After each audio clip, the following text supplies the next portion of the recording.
শ্রীকৃষ্ণের প্রিয় দ্বারকার সন্ধানে বেরিয়েছিলেন কয়েকজন সমুদ্র বিজ্ঞানীরা। সমুদ্রের তলদেশ থেকে অনুসন্ধান কার্য চালিয়ে তারা ঠিক কি কি খুঁজে পেয়েছেন সেটাই আজকের ভিডিওর মাধ্যমে আমরা জেনে নেব।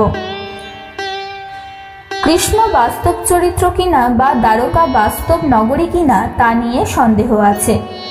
তবুও ইতিহাসের স্বার্থে কল্পিত এই নগরটিকে নিয়ে নানানভাবে গবেষণা কার্য পরিচালিত হচ্ছে। পুরাণ বলে শহরটি প্রতিষ্ঠা করেছিলেন শ্রীকৃষ্ণ। তার মৃত্যুর পর জলে ডুবে যায় এই শহরটি। গুজরাটের আধুনিক দ্বারকা জেলার আরব সাগরের উপকূলে অবস্থিত দেবভূমি দ্বারকা নামে পরিচিত ছিল। প্রাচীন শহরটি ডুবে যাওয়ার সঠিক সময় ঠিকভাবে অনুমান করা যায় না। যদিও কিছু প্রমাণ অবশ্য রয়েছে, তাতে নগরটি কেন ডুবে গিয়েছিল সেটা অনুমান করা যায়। ভারত সরকারের প্রত্নতাত্ত্বিক বিভাগে এই নিয়ে গবেষণা এবং খনন কার্য পরিচালনা করা হয়েছে। এর ফলে বেশ কিছু তথ্য উঠে এসেছে। শুধু ভারতবর্ষেই নয়, বিশ্বের আরও অনেক দেশেই প্রলয় বা বন্যায় শহর ডুবে যাওয়ার মতো ঘটনার উদাহরণ রয়েছে। 1966 সাল বিজ্ঞানী ডেরোটি ভিটালিয়ানের হাত ধরে ভূতত্ত্বের একটি শাখা হিসাবে জিওমিথোলজি প্রতিষ্ঠা করা হয়। উদ্দেশ্য ছিল কোনো পৌরাণিক কাহিনীর পিছনে ভূতাত্ত্বিক ঘটনার অনুসন্ধান করা। সনাতন হিন্দু ধর্মের ব্রহ্মা মহাবিশ্বের স্রষ্টা, বিষ্ণু হলেন বিশ্বের ধারক এবং মহাদেব হলেন মহাবিশ্বের প্রলয়কারী। বিষ্ণুর অষ্টম অবতার শ্রীকৃষ্ণ নামে পরিচিত। তার জন্মদিনটি দ্বারকা এবং মথুরা সহ সারা দেশে জন্মাষ্টমী হিসাবে পালিত হয়। ধর্মগ্রন্থ শ্রীমদ্ ভাগবত গীতায়, মহাপুরাণে, এছাড়াও আরো অন্যান্য গ্রন্থে শ্রীকৃষ্ণের জন্ম, তার লালন পালন, তার বাল্যলীলা, কংসবধ, মথুরায় প্রত্যাবর্তন, তার দেশান্তরের কাহিনী, দ্বারকা নগরী প্রতিষ্ঠা, যাদবদের পরাক্রম এবং তার পতনের কথা উল্লেখ করা আছে। এছাড়াও মহাভারত এবং বিষ্ণু পুরাণেও, তাছাড়াও আরো অন্যান্য গ্রন্থে কৃষ্ণ বিষয়ক নানান কথা আমরা জানতে পারি। শ্রীমদ্ ভাগবত গীতা এবং মহাপুরাণ, মহাকাব্য মহাভারত অনুসারে মগধ নরেশ কংসবধের কারণে ক্ষুব্ধ হয়েছিলেন জরাসন্ধ। কারণ কংস ছিলেন তার দুই কন্যা অস্থি এবং প্রক্ষির স্বামী। জরাসন্ধ 17 বার মথুরা নগরী আক্রমণ করেছিলেন। প্রতিবারই কৃষ্ণ এবং বলরাম বর্মের মতো দ্বারকা নগরীকে রক্ষা করেছিলেন। জরাসন্ধ 18তম বার আক্রমণ করলে মথুরার পরাজয় এক প্রকার নিশ্চিত ছিল। তখন কৃষ্ণ নগরবাসীগণ দ্বারকায় আসেন। এখানেই প্রতিষ্ঠা পায় নতুন একটি শহরের। কথিত রয়েছে, কৃষ্ণ এই নতুন শহর প্রতিষ্ঠার জন্য সমুদ্রের কাছ থেকে 12 যোজন জমি পেয়েছিলেন। শহরটির নির্মাতা হলেন স্বয়ং বিশ্বকর্মা।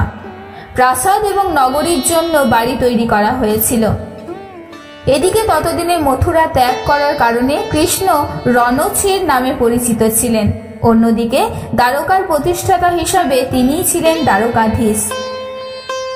বিষ্ণুর 7ম অবতার শ্রীরামচন্দ্র, তিনি মর্যাদা পুরুষোত্তম। অন্যদিকে কৃষ্ণ ছিলেন পূর্ণ পুরুষোত্তম। কৃষ্ণের মৃত্যুর পর দ্বারকায় বন্যা হয়। আর্কিওলজিক্যাল সার্ভে অফ ইন্ডিয়ার প্রাক্তন প্রত্নতত্ত্ববিদ কে মোহাম্মদ বলেছেন, মহাভারতের সময়কাল 1400 বা 1500 খ্রিস্টপূর্বাব্দ। শ্রীমদ্ ভাগবত মহাপুরাণে বলা হয়েছে 125 বছর পৃথিবী শাসন করার পর বৈকুণ্ঠের বাসিন্দা হয়েছিলেন শ্রীকৃষ্ণ। এরপর সমুদ্র শ্রীকৃষ্ণের প্রাসাদ ব্যতীত সমগ্র জমি ফিরিয়ে নেন। তবে হিন্দু ধর্মে ধর্মীয় বিশ্বাস এবং প্রত্নতাত্ত্বিকদের সময়ের মধ্যে 1500 বছরের মধ্যে পার্থক্য রয়েছে। পুরাণ বিশেষজ্ঞ Debdutta Patnaik the kingdom of Dwarka dictionary চ্যানেলে বলেছেন, কুরুক্ষেত্রের যুদ্ধের পর কৌরবদের মা গান্ধারীর কাছে ফিরিয়ে গিয়েছিলেন শ্রীকৃষ্ণ। সন্তান শোকে যন্ত্রণাবিদ্ধ গান্ধারী শ্রীকৃষ্ণকে তখন অভিশাপ দিয়েছিলেন, যাদব রাজবংশ তার চোখের সামনেই ধ্বংস হয়ে যাবে। গান্ধারীর অভিশাপ কুরুক্ষেত্র যুদ্ধের 36 বছর পর সত্যি হয়। কুরুক্ষেত্র যুদ্ধক্ষেত্রে অর্জুনকে রাজধর্ম পালন করে যুদ্ধের পরামর্শ দিয়েছিলেন স্বয়ং শ্রীকৃষ্ণ। এই উপদেশই শ্রীমদ্ ভাগবত গীতা নামে পরিচিত। হিন্দুরা এই দিনটিকে প্রজন্ম থেকে প্রজন্মান্তরে গীতা জয়ন্তী হিসাবে পালন করে আসছে। 1960-এর দশকের গোড়ার দিকে দ্বারকার দ্বারকাধীশ জগৎ মন্দিরের কাছে একটি বাড়ি ভাঙার সময় মন্দিরের একটি চূড়ার সন্ধান মেলে। তারপর এই খনন কার্যের দায়িত্ব নেয় পুনের ডেকান কলেজ। নবম শতাব্দীর বিষ্ণু মন্দিরের ধ্বংসবিশেষ পাওয়া যায় খনন কার্যের ফলে। এছাড়াও অন্যান্য জায়গাতেও মেলে আরও বেশ কিছু প্রত্নতাত্ত্বিক উপাদান। বিজ্ঞানীদের অনুমান দ্বারকা একাধিকবার ধ্বংস হয়েছিল, যদিও স্থানীয়দের বিশ্বাস দ্বারকাকে 6 বার সমুদ্র গ্রাস করেছে। বর্তমান দ্বারকা হল 7ম দ্বারকা।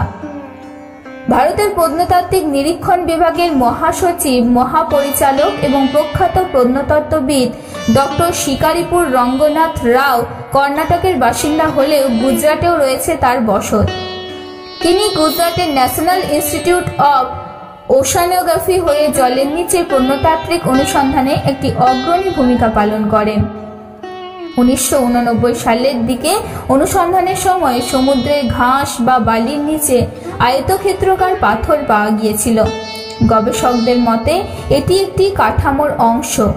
এছাড়াও কিছু অর্ধবৃত্তাকার পাথর পাওয়া যায়। সন্ধান কার্যের ফলে মেলে চুনাপাথরের প্রমাণ। এছাড়াও মজার ব্যাপার, ছেনির দ্বারা গর্ত করা নোঙরটি সন্ধান পাওয়া যায়।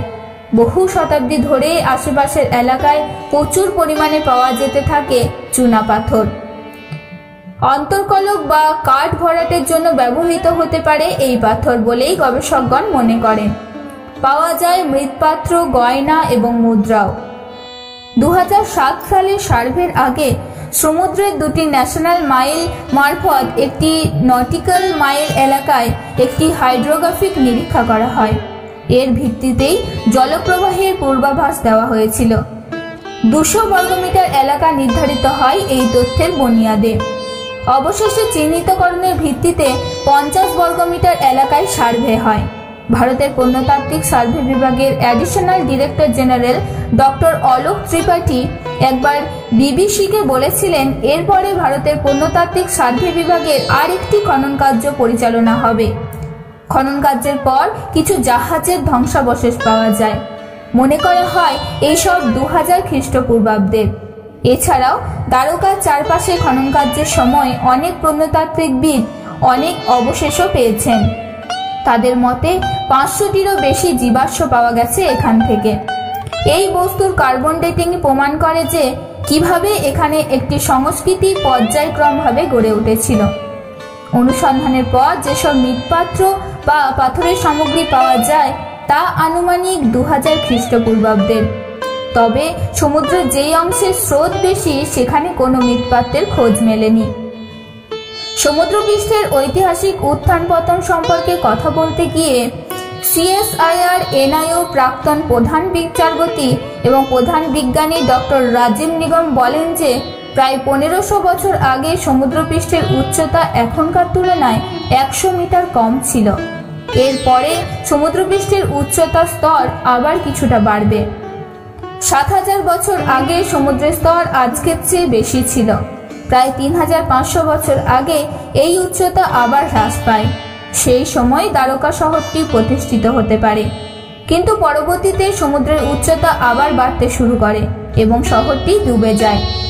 দ্বারকার সার্চ প্লেসে জোয়ারের অ্যান্টারকার্টের কারণে শুধুমাত্র ডিসেম্বর এবং জানুয়ারিতে জলে ডুব দেওয়ার জন্য উপযুক্ত।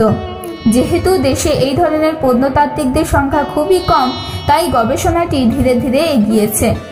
প্রত্নতাত্ত্বিক কে মোহাম্মদ মনে করেন গবেষণার জন্য পর্যাপ্ত সংস্থান এখনও এই দেশে নেই। পশ্চিম সলোমন দ্বীপপুঞ্জ, অস্ট্রেলিয়ার কিছু দ্বীপ, এই সমস্তগুলোর কথাও তিনি এই উদাহরণস্বরূপে বলেছেন। অস্ট্রেলিয়ার আদিবাসীরা মনে করেন সমুদ্রপৃষ্ঠের উচ্চতা বৃদ্ধির কারণে একটি বিশাল এলাকা তলিয়ে গেছে। এই নিয়ে অনেক কিংবদন্তিও রয়েছে। এমনই একটি বিশ্বাস তামিলনাড়ুর কাছে মহাবলীপুরমেও প্রচলিত।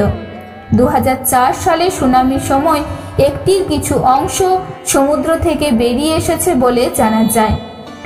দ্বারকা গুজরাটের পশ্চিম প্রান্তে আরব সাগরের তীরে অবস্থিত।